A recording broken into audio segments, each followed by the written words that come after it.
Hey everyone, welcome back. Today we're doing day 16, exceptions, converting strings to integers. So for this task, we're given a string s. This string s can consist of integer values or lowercase letters. So in this case, after converting it to an integer, this can fail if the string consists of lowercase characters. And if s cannot be converted to an integer, we have to print bad string. And in this case, for this question, we must use string to integer conversion and use exception handling constructs as well. So in this case, we are using Python, so our exception language constructs would be try and except statements. If we attempt to use loops and conditional statements, then our test cases will fail. So for this input, we are given a single string, and in this case, as we said earlier, the string consists of lowercase letters and decimal digits. So the output would be the passed integer value of s, or bad string, if s cannot be converted to an integer. So let's say if we get 3, there's no lowercase letters, then we will successfully print out the passed integer 3. But if we have lowercase characters just like ZA over here, then we are expected to print out bad string. So for this question, unfortunately, due to HackerRank having checks for if statements, the auto-generated line 11 would cause our test case to fail. So this took me some time to figure out, so I hope this was of help to you.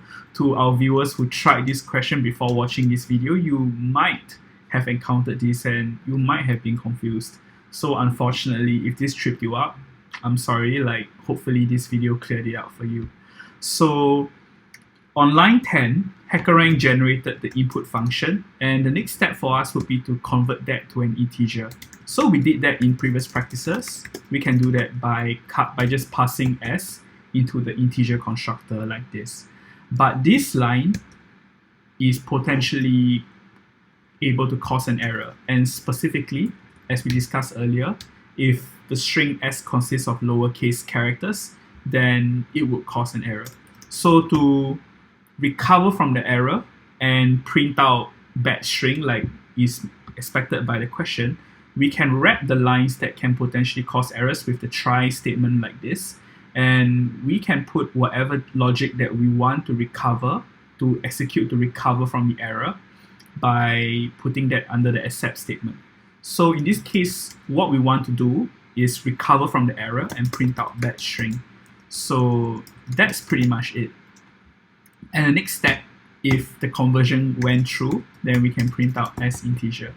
And that's pretty much it for this question. So this passed the sample test cases. And now we're running it across the rest of the test cases. Okay, it's taking a bit of time.